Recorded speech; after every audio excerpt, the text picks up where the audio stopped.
Jai Ananta Koti Vaishnava Vrinda Ki Jai Namacharya Shridas Thakur Ki Jai Prem Se Gaho Shri Krishna Chaitanya Prabhu Nityananda Shri Dvaita Gadadha Shivasati Gaur Bhakta Vrinda Ki Jai Shri Shri Radha Krishna Gopakapada Sayam Kunda Radhakunda Giri Govardhan Ki Jai Vrindavanam Ki Jai Maturadam Ki Jai Jagannath Swami Ki Jai Yamunamai Ki Jai One Namacharya Shridharidas Thakur Ki Jai Jai Shri Krishna Chaitanya Prabhu Nityananda Shri Dvaita Gadadha Sivasri Gaur Bhaktivinoda Ki Jai Gaur Premananda Hari Hari Bol.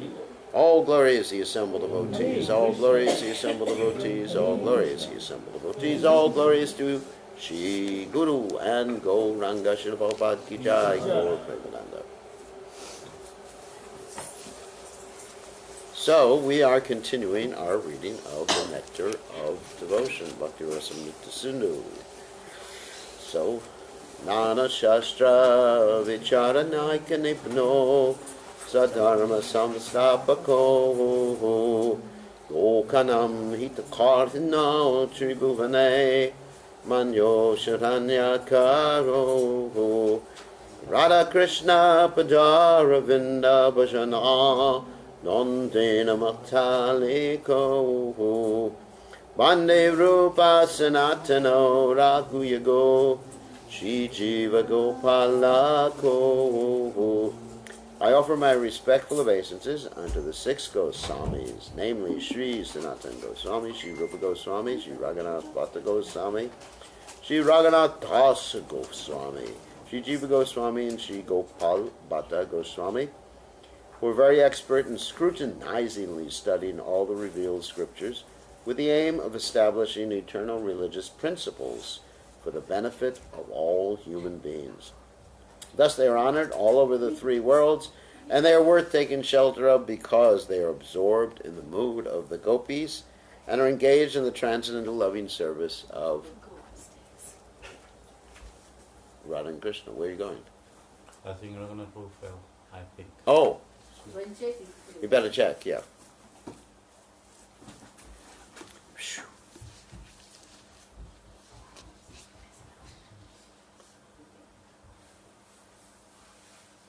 Is he all right? Let's just check. Concerned.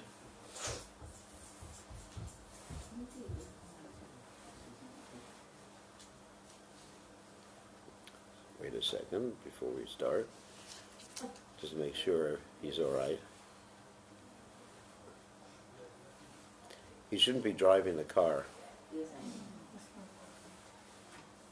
It's the wrong thing, because last night he was driving a car. It's wrong. You shouldn't let him drive a car. That's fine. He's all right? Okay. Okay. In the supplementary Vedic literature, it is called Chapter 8, Offenses to be Avoided. Om Ganatimiranda Shah Gananjana Shalakaya Chakshur Meditam Yena Tasmai Shri Guruvay Namaha. In the supplementary Vedic literature, there's the following list of 32 offenses in the matter of serving the Lord. 1. That's chapter 8. One should not enter, some of these things are pretty much self-explanatory, so don't need a lot of explanation for them. One should not enter the temple of the deity in a car or palanquin or with shoes on the feet. 2.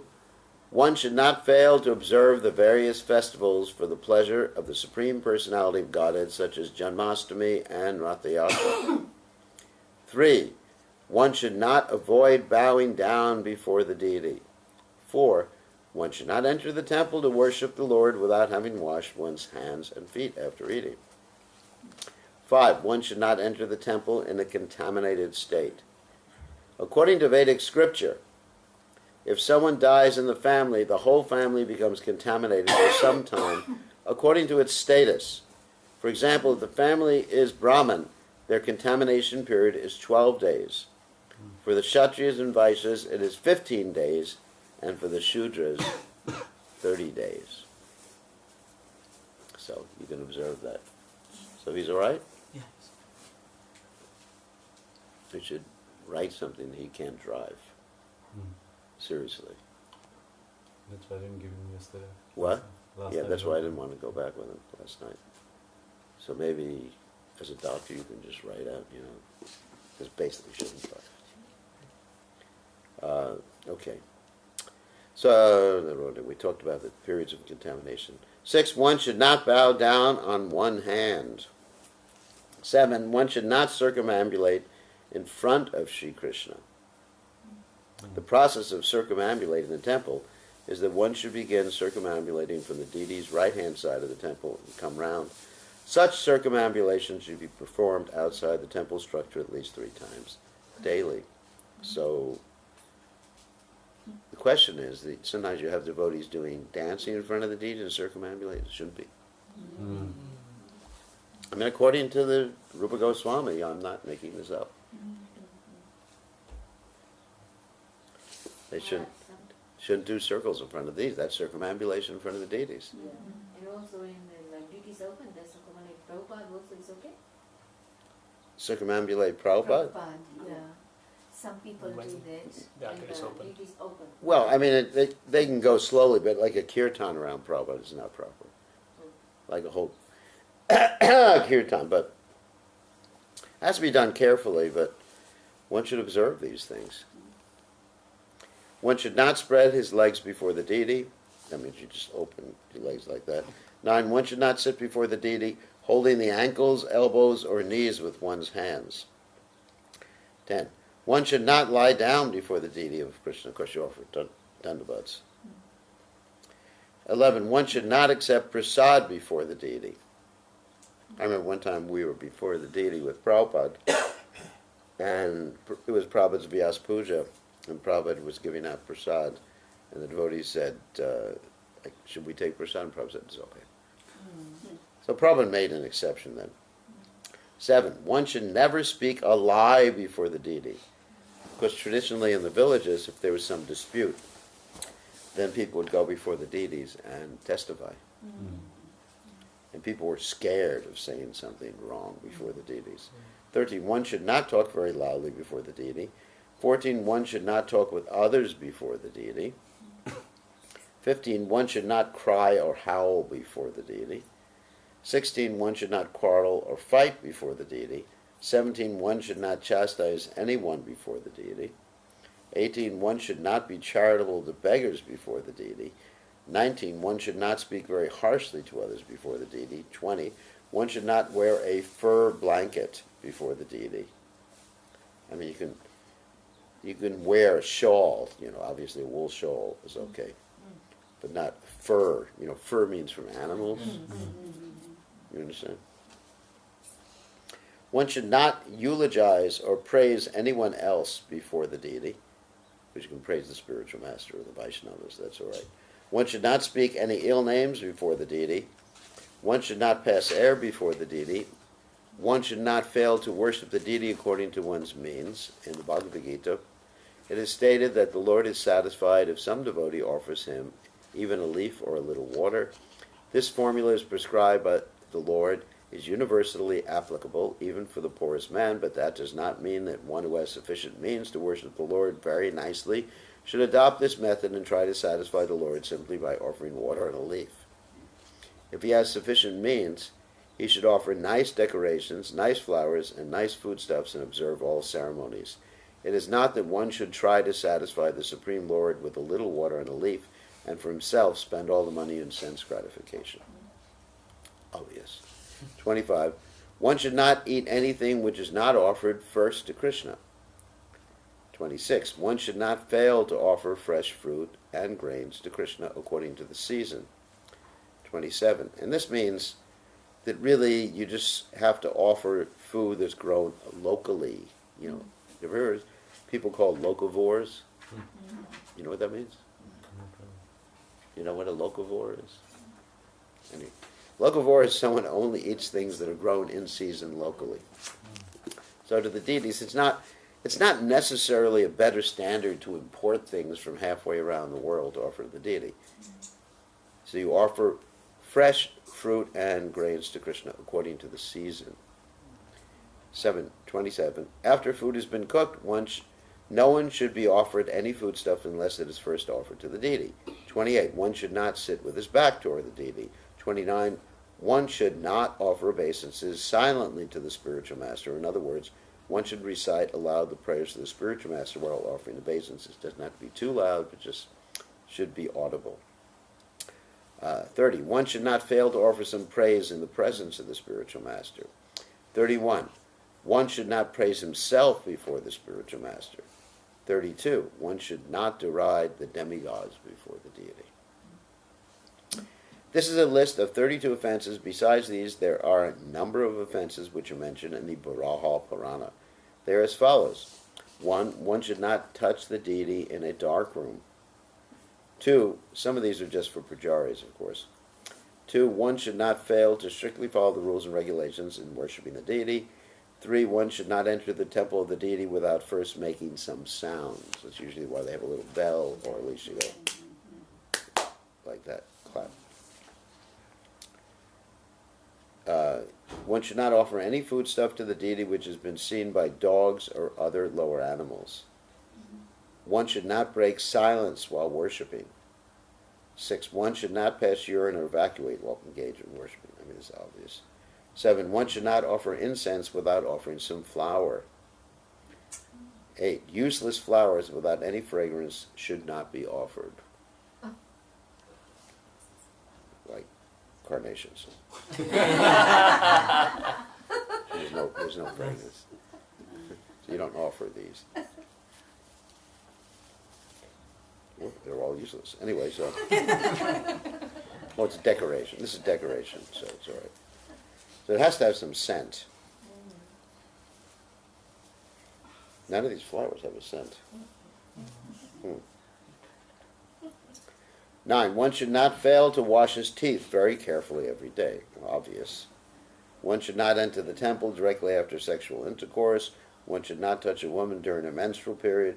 One should not enter the temple after touching a dead body. These are all just like really common sense things. One should not enter the temple wearing garments of red or blue color or garments which are unwashed. Let's see. Red. Prabhupada said we don't have to follow that one. Devotees asked Prabhupada that. So, some of these are actually for people from ritualistic Brahminical families.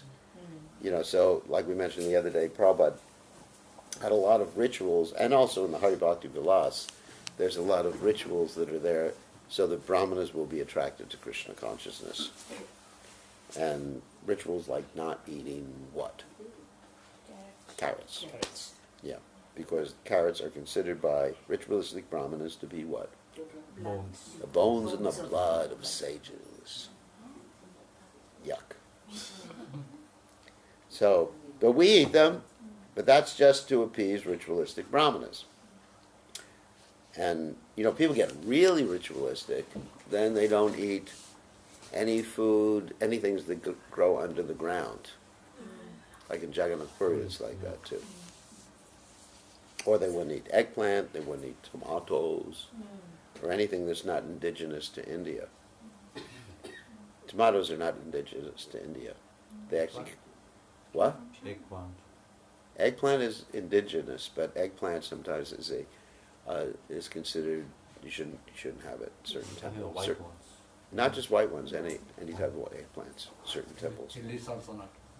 And Jagannath Puri, they're very strict what they offer to the deities. So 14, one should not enter the temple after seeing a dead body. 15, one should not pass air within the temple. 16, one should not be angry within the temple. 17, one should not enter the temple after visiting a crematorium. 18, one should not belch before the deity. So until one has fully digested his food, he should not enter the temple. I mean, sometimes it's hard not to go to the temple, you know, because sometimes it takes 8 hours to fully digest your food. So you have to be practical. But the main thing is don't pass air or belch in front of the deities. 19, one should not smoke marijuana or ganja. Too bad. It's obvious. I mean, I was circumambulating the temple one time, and girlfriend. I was at the temple of Lord Shiva, and the pujari said, "Would you like to see Mahaprasadam?" It was ganja. And I said, "Today's Ekadasi. I don't do that on Ekadasi." And so anyway, I didn't want to offend them. So one should not take opium or similar intoxicants. One should not enter the deity room or touch the body of the deity after having smeared oil over his body. One should not show disrespect to a scripture teaching about the supremacy of the Lord. In other words, like the Quran or the Bible or any other literature. 23. One should not introduce any opposing scripture. 24. One should not chew betel before the deity. One should not offer a flower which was kept in an unclean pot. One should not worship the Lord while sitting on the bare floor. One must have a sitting place or carpet. 27. One should not touch the deity before one has completed taking bath. 28. One should not decorate his forehead with the 3-line tilak. That's Lord Shiva's tilak. 29. One should not enter the temple without washing hands and feet. That was also mentioned before. Other rules: that one should not offer foodstuff which is cooked by a non-Vaishnava. One should not worship the deity before a non-devotee. Actually, we make an exception to that. We have RT and worship before non-devotees. For the purpose of preaching, we take that risk. And one should not engage himself in the worship of the Lord while seeing a non-devotee. One should begin the worship of the demigod Ganapati, who drives away all impediments in the execution of devotional service. Interesting. Well, let me just read about Ganapati. In the Brahma Samhita, it is stated that Ganapati worships the lotus feet of Lord Nrsingadev, and in that way has become auspicious for the devotees in clearing out all impediments. Therefore, all devotees should worship Ganapati. The deity should how to apply that? So, there's an interesting story. Like Prabhupada, we have to look at how Prabhupada applied these injunctions. As I mentioned before, many of these injunctions were for ritualistic brahmanas, so they'll be attracted to Krishna consciousness. There was one devotee who was collecting money. Anyway, there were two devotees. They were, I don't know if I should mention their name, collecting money, and they were worshiping Ganesh to get the mercy to collect more money for Prabhupada, to build the temples in India. So what they did is they installed Ganesh in their safe. You know what a safe is? You know what I mean? Yeah. So every time, I saw it. I was right there. Every time they opened the safe, it was the Brahma Samhita prayers were chanted. And they do a puja. And that's why they kept the money. So Prabhupada was asked about this specific point. And there's a letter, actually. And they said, is it all right, we're worshiping Ganesh? And Prabhupada replied, only if you can give me at least $100,000 a month. And they did it. Wow. Yeah. They did it. Anyway, that was Guru Kripa Swami and Yashodananda. Some of you may know their names. And how they did it, don't ask me. I refuse to testify.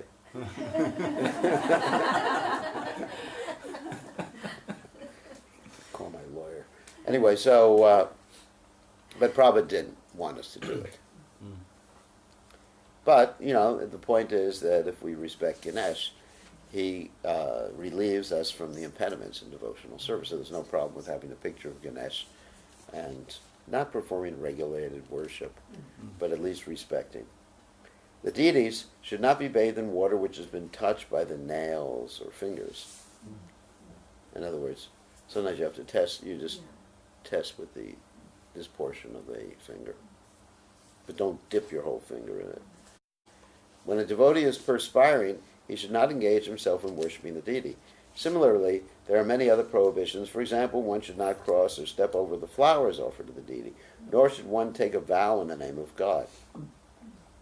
These are all different kinds of offenses in the matter of executing devotional service, and one should be careful to avoid them. In the Padma Purana, it is stated that even a person whose life is completely sinful will be completely protected by the Lord if he simply surrenders unto him. So it is accepted that one who surrenders unto the Supreme Personality of Godhead becomes free from all sinful reactions.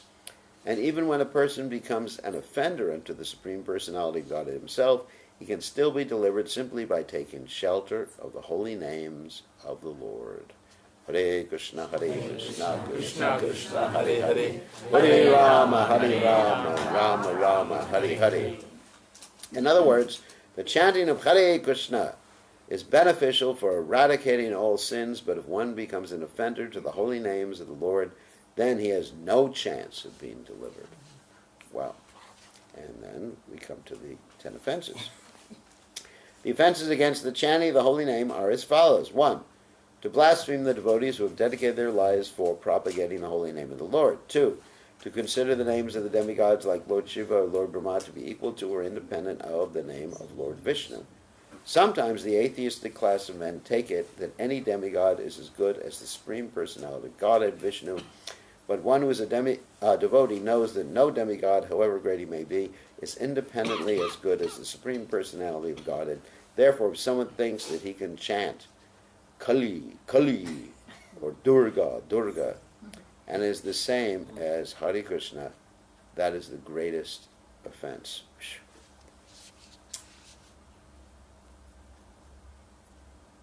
Let's see, there was something I wanted to say about that offense. Oh yeah, I remember many years ago when I used to do a lot of preaching at Hindu centers. There was a favorite verse that I would quote, and that would offend everybody. Yastu Narayanam Devam Brahma Rudradi Daivata Smitnaiva Viksheta Sapashandi Bhavetruvam. So what that verse is, or indicates, is Yastu Narayanam Devam. If one thinks that the demigods, Brahma, Rudra, that any of the demigods like Brahma or Rudra are equal to the Supreme Personality of Godhead, he becomes a Pashandi. And you say that in the Hindu center and everyone gets upset. Because they have all these deities up there. So my friends who would invite me to the Hindu center would, before I would give a lecture, each time they would talk to me and say, don't quote that verse. And I would always quote it anyway.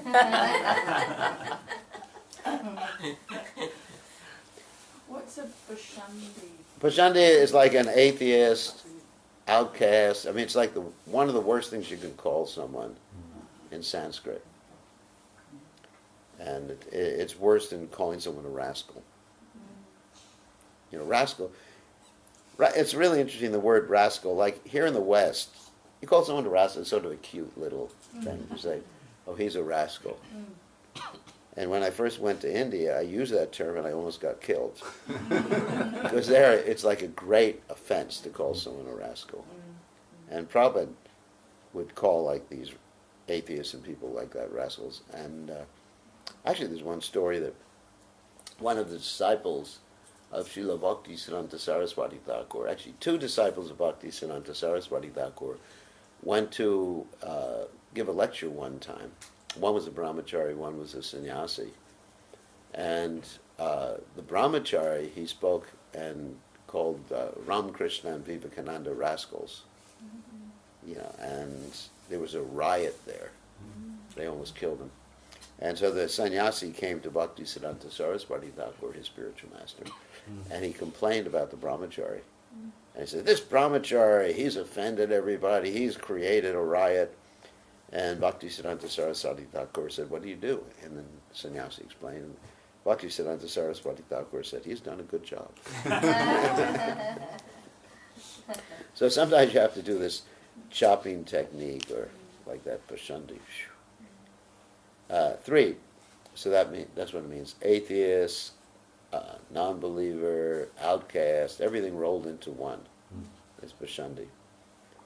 Do you have that word in Hindi or no? Pashandi? Pakhandi. Pakhandi. Yeah. Similar word. Yeah. Pakhandi. So to disobey the orders of the spiritual master. 4, to blaspheme the Vedic literature in pursuance of the Vedic version. 5, to consider the glories of chanting Hare Krishna to be imaginations. 6, to give some interpretation on the holy name of the Lord. 7, to commit sinful activities on the strength of the holy name of the Lord. It should not be taken that because by chanting the holy name of the Lord one can be freed from all kinds of sinful reaction. One may continue to act sinfully and after that chant Hare Krishna to neutralize his sins. Such a dangerous mentality is very offensive and should be avoided. 8. To consider the chanting of Hare Krishna as one of the auspicious ritualistic activities offered in the Vedic literatures as fruit of activities, karma, kanda. 9. To instruct a faithless person about the glories of the holy name. Prabhupada says, anyone can take part in chanting the holy name of the Lord, but in the beginning one should not be instructed about the transcendental potency of the Lord. Those who are too sinful cannot appreciate the transcendental glories of the Lord, and therefore it is better not to instruct them in this matter. 10. To not have complete faith in the chanting of the holy names and to maintain material attachments even after understanding so many instructions on this matter.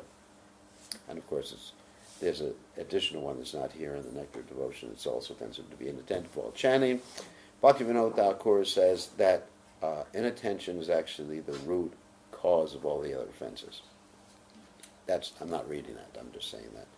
Every devotee who claims to be a Vaishnava must guard against these offenses in order to quickly achieve the desired success. Krishna Prajna. Okay. Well, we got more time. We can go to the next chapter. So, further consideration of devotional principles. Chapter 9. Blasphemy.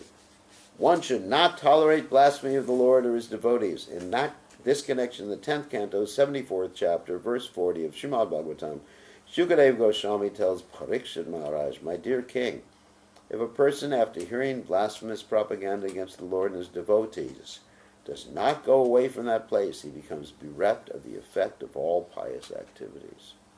Wow. In one of Lord Chaitanya's Shikshashtaka verses, it is stated, the devotee should be more tolerant than the tree and more submissive than the grass. He should offer all honor to others, but may not accept any honor for himself. In spite of Lord Chaitanya's being so humble and meek, as a devotee, when he was informed about the injuries inflicted on the body of Sri Nityananda, he immediately ran to the spot and wanted to kill the offenders, Jalai and Madhai. This behavior of Lord Chaitanya is very significant.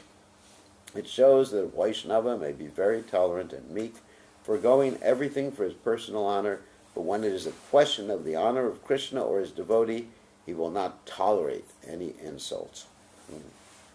There are 3 ways of dealing with such insults. If someone is heard blaspheming by words, one should be so expert that he can defeat the opposing party by argument.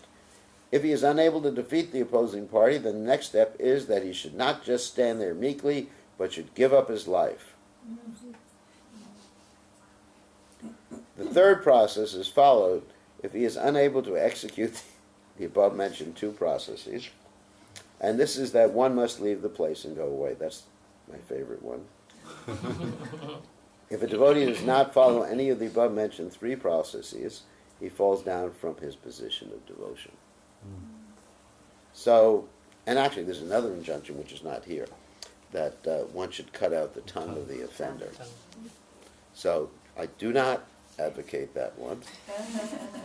It would be very bad for the publicity for our movement. You cut out the tongue. And I don't advocate suicide.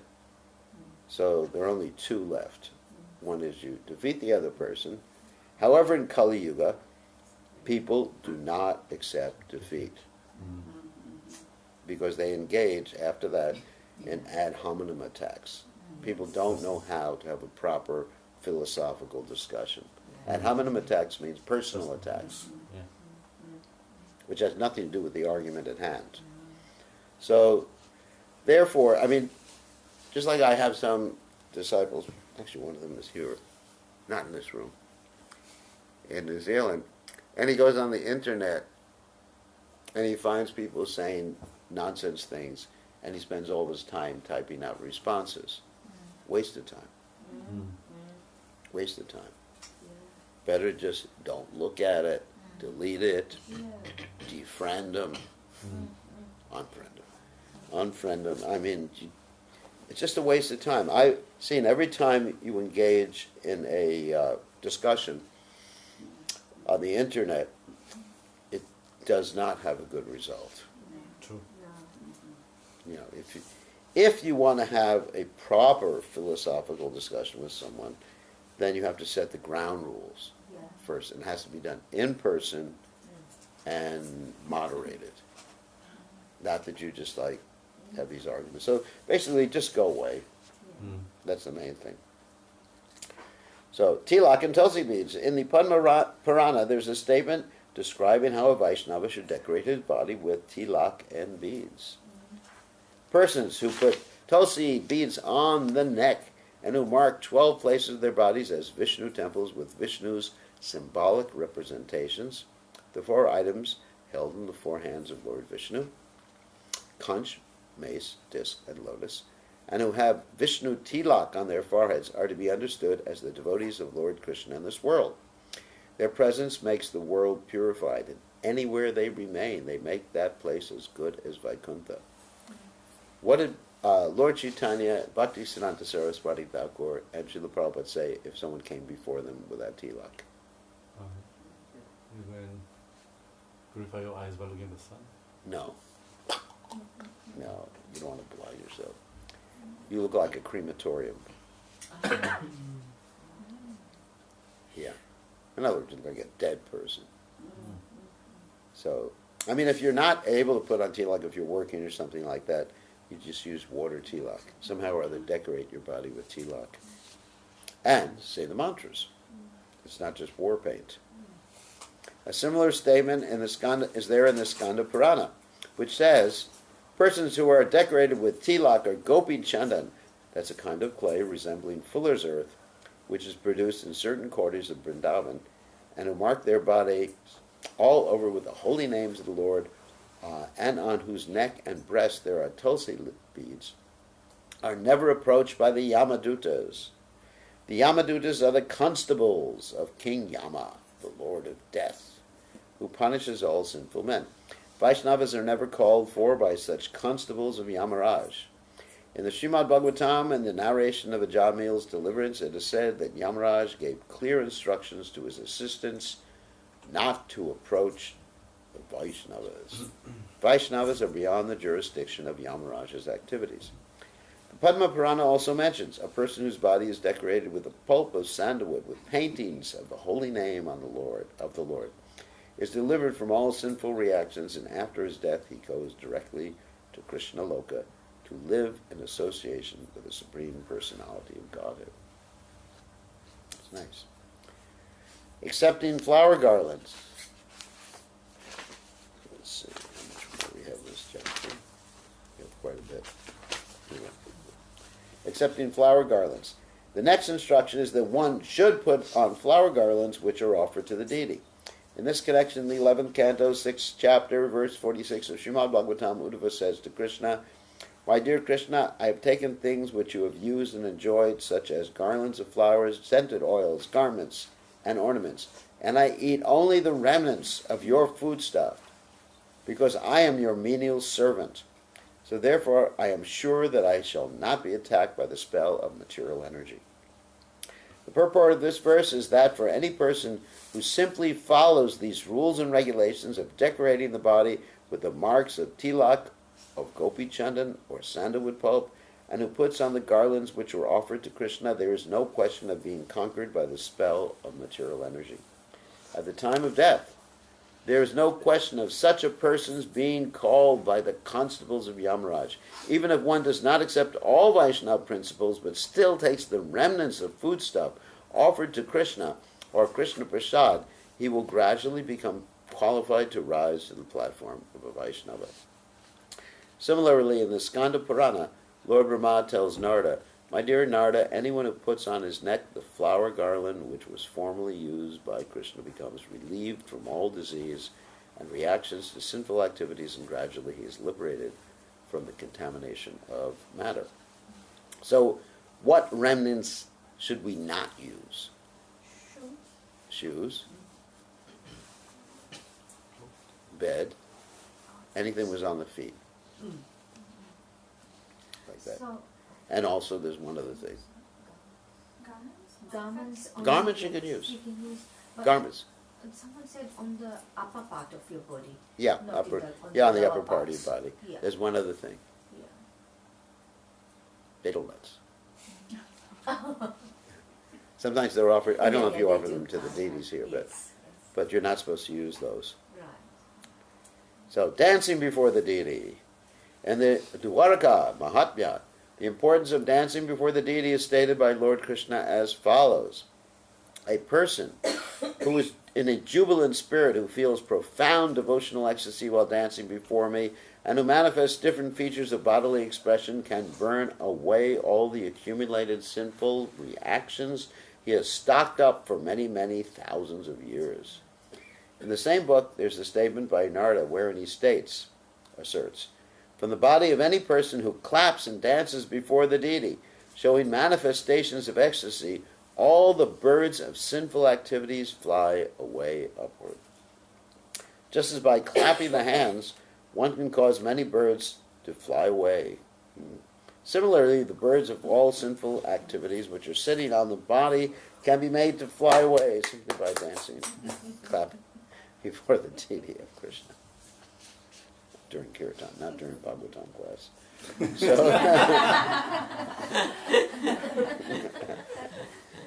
there's an appropriate time. Bowing down to honor the deity. In the Naradiya Purana, there's a statement about bowing down and offering respect to the deity. It is said there, a person who has performed a great ritualistic sacrifice, and a person who has simply offered his respectful obeisances by bowing down before the Lord cannot be held as equals.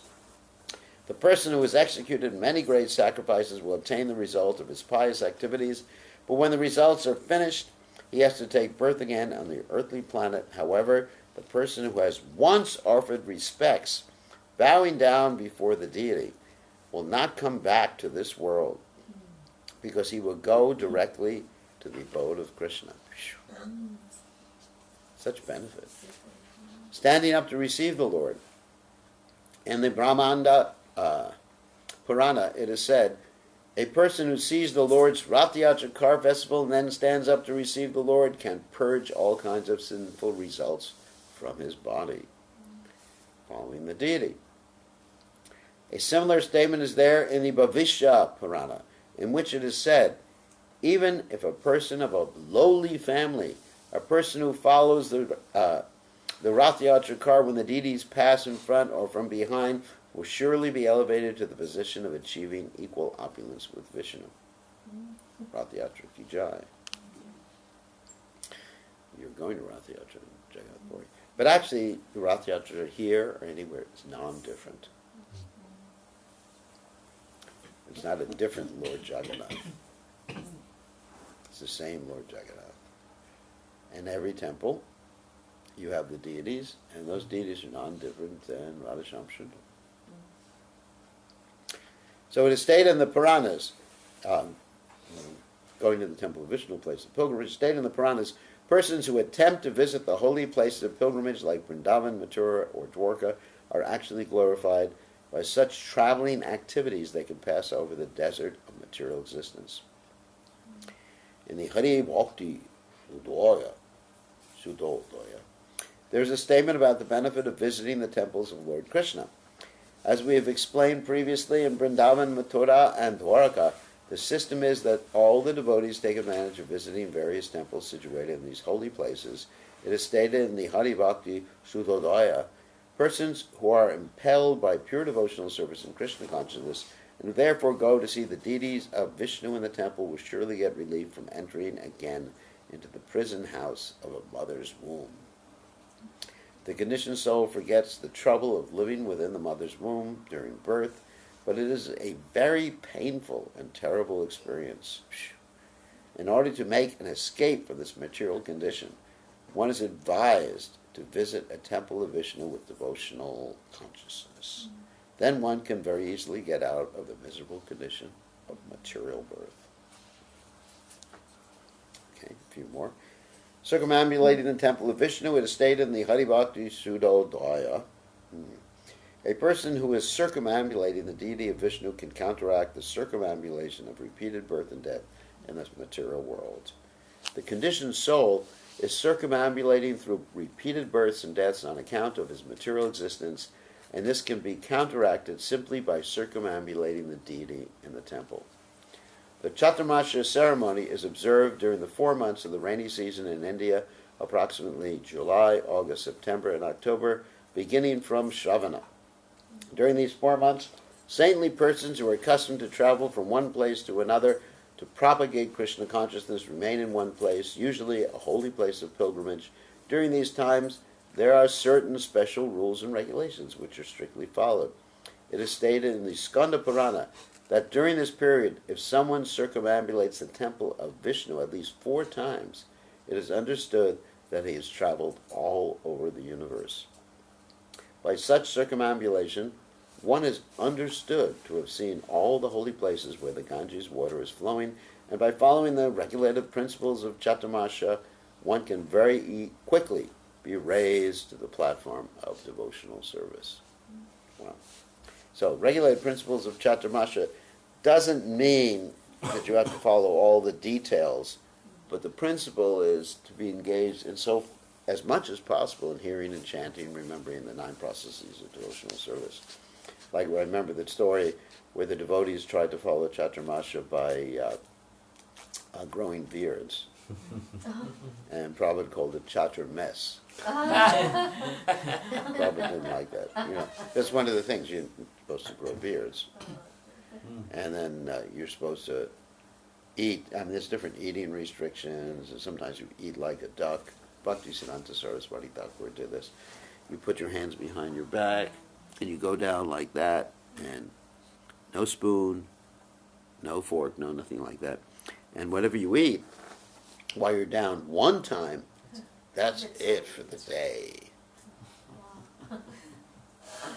So you should do that.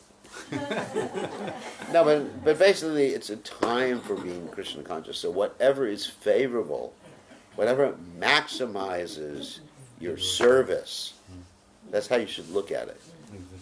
If it maximizes, like Prabhupada says as far as eating, if you can work like an elephant, you can eat like an elephant.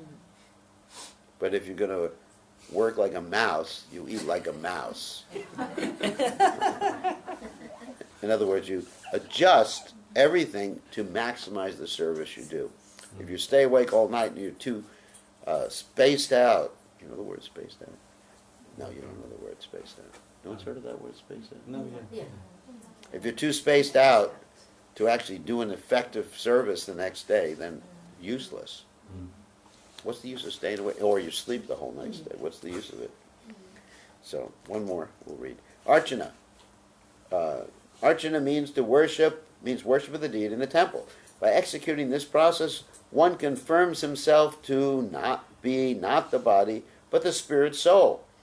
In the 10th canto, 81st chapter, verse 19 of Srimad Bhagavatam, it is told how Sudama, an intimate friend of Krishna's, while going to the house of a Brahmana, murmured to himself, "Simply by worshipping Krishna, one can easily achieve all the results of heavenly opulence, liberation, supremacy over the planetary systems of the universe, all the opulences of this material world, and the mystic power of performing the yoga system."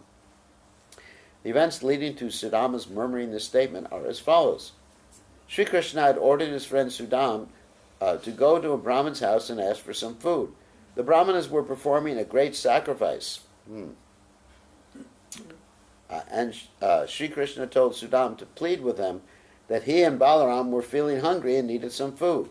When Sudam went there, the Brahmanas refused to offer anything, but the wives of the Brahmanas, upon hearing that Krishna wanted some foodstuffs, immediately took many palatable dishes and went to offer them to Sri Krishna. In the Vishnu Rahasya, also it is stated, any person within this world who is engaged in the worship of Vishnu can very easily achieve the ever-blissful kingdom of God, known as Vaikuntha Loka. So, any questions or comments? Stop reading here today. There's actually quite a few more pages in this chapter. A lot of pages. Questions, comments? Yes? Do we have to follow all those regulations in mind? Which regulations are you talking about? The one that you read. Like Chaturmasya and everything like that? No. We follow the ones that Prabhupada gave us. So we have, that's why it's very important. There's 3 things. Guru, Sadhu, Shastra. So this is like the checks and balances, like the three branches of government. Executive, legislative, and judicial. So ultimately the Guru's standard, or the Guru's example, is the one we follow. But there are many injunctions in Shastra. For example, it says those who are vanaprastha should wear tree bark.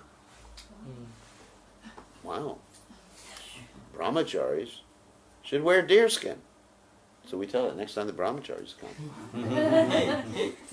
You get yourself their deer here? Or? Where? I haven't seen deer here. You have deer here? Yeah. I mean, it's in New On the Zealand. islands. Okay, so you give them some guns, get them a license, shoot the deer, and wear deer skin. That would be very... But you actually find that Lord Chaitanya Mahaprabhu chastised one of his godbrothers who was wearing deer skin. It's from the Chaitanya Charitamrita. He said, yeah, that couldn't be my godbrother. My godbrother would never dress like that. Although in the Bhagavatam it says that. So what do you do about it? That's an injunction in the Bhagavatam. Brahmacharya is, And so you follow that which has been given to us by our acharyas, Guru, Shastra, Sadhu. And consult the sadhus how to apply. So if it's good enough for Prabhupada, it's good enough for me. Prabhupada ate an Ekadasi feast on Ekadasi. We used to do that when I joined the movement. And actually, Prabhupada had the devotees prepare special preparations on Ekadashi. Or he had the ladies prepare special preparations. I cannot think of an instance where Prabhupada fasted completely on Ekadashi, or stayed awake all night on Ekadashi. Janmashtami he did, yes. He actually, not stayed awake all night, but he did fast completely. And, other festival days he fasted till the appropriate time. But Ekadashi, he took breakfast, he took lunch, and a little snack in the evening. So, if it's good enough for Prabhupada, I'm not going to invent any austerities that Prabhupada didn't do. The material world is austere enough as it is. Our austerity is Krishna Nam Sankirtan. Bringing people to Krishna consciousness. And that was Prabhupada's. And takes a lot of energy to do that. To preach and bring people to Krishna consciousness. And so don't substitute material austerities for the actual Yuga Dharma. Okay, yes. Guru Maharaj, when a Maharaj is visiting, Yeah. and simultaneously there's programs being held at other devotees' house, what should we do as a devotee? What is our first duty to do? Should we attend where the program's being held by the Maharaj, or should we go to the devotee's house? I think just consult with the other devotees and see what's practical, because there's, we don't want to neglect the other devotees too. The other devotees are devotees. It's not only the sannyasis are devotees. There's Rahasta devotees and Brahmachari devotees and devotees.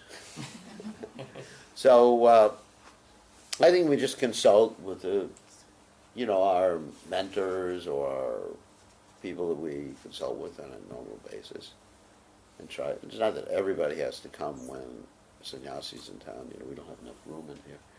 So for everybody. So just be practical.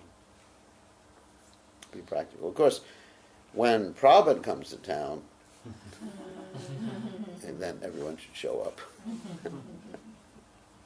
That's a little bit different. But I think you just have to be practical.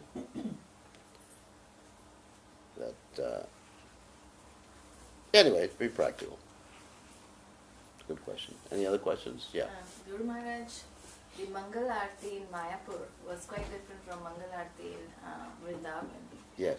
In Mayapur, when the curtains are there, all the ladies create a sound. Yeah, something like that.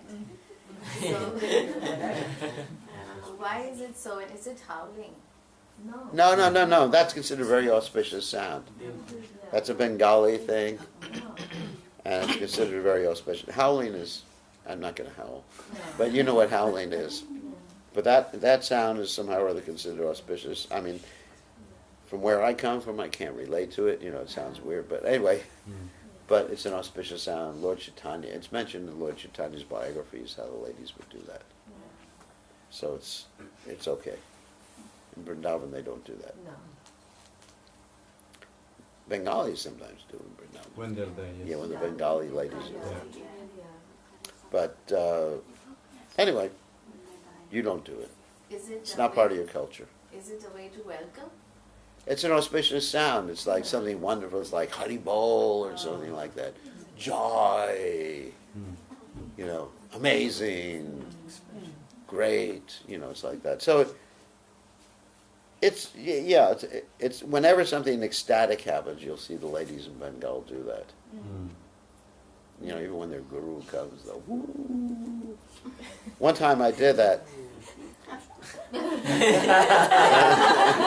And the devotees chastised me. They said, a man's not supposed to do it. Not auspicious for men to do it.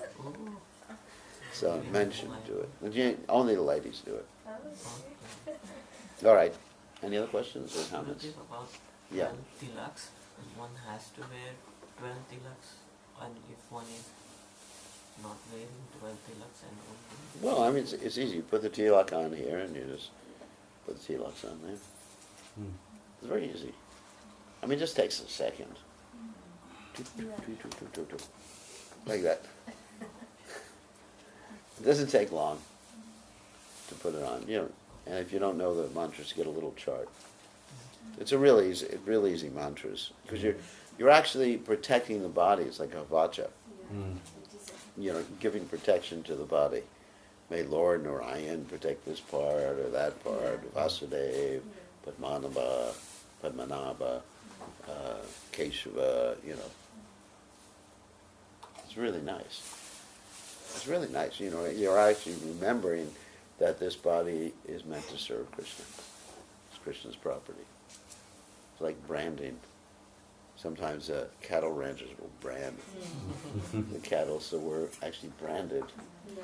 that we're Krishna. And in the, we mentioned this before, but in some sampradayas, they actually brand the devotees when they take initiation. Yeah. Oh, Yeah. You ever heard about that before? talked about it. Yeah, we talked about it before. Ramanuja. Yeah, Ramanuja and Madhvacharya. They put a hot brand. Maybe we should try that. This Sunday. You can arrange. Yes. Yeah, like a Prabhuji's grandmother had that. yeah. Grandmother has. So you can have a little circle with my initials as the guru. PKJ, PKJ. You put in the yagna and then got some smoke. Yeah, I think it's a great idea. We can have artificial tattoos put on. Yeah. I don't think it would be accepted in the modern world. Yeah, No. wouldn't get many initiates. Already we have to drag some disciples to the. It's just one more requirement. I think. I won't be surprised. Yeah, nobody would show up. Okay, but some devotees actually put tattoos on their bodies, Yes. Yeah. and they tattoo the tilak Yeah. on their Yeah. bodies. I've seen people do that. I don't generally recommend that, you know, because it's supposed to be gopi chanda. Gopi You chanda. put the tilak on. And then some devotees actually get a little stamp with Hare Krishna on it, Yeah. and they just stamp their body with it. You get these little metal stamps. Mm. Even for those 12 tilak, like... Yeah. Oh, you can stamp. They have the wood stamps for the Wood 12 that is tilaks. okay? Yeah, makes it easy. Just go. And you get a self-inking stamp too. Yeah. One time I had, we had an expert devotee in Mehendi in North Carolina, so I had her draw me like a Hanuman here. So for 2 weeks, you know, I had Hanuman here. The semi-permanent tattoo, you know, goes away after Yeah, some time. They treat it with lemon juice, so it actually stays for longer. Stays for- Sugar as well. A little bit of sugar. Yeah, sugar and lemon juice, and then it was real nice. I would, you know, told people it was a permanent tattoo. It went to the GBC.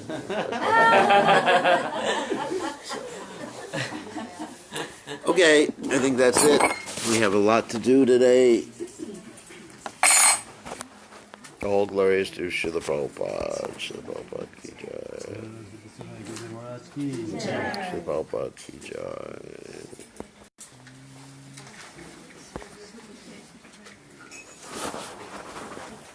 Whoops.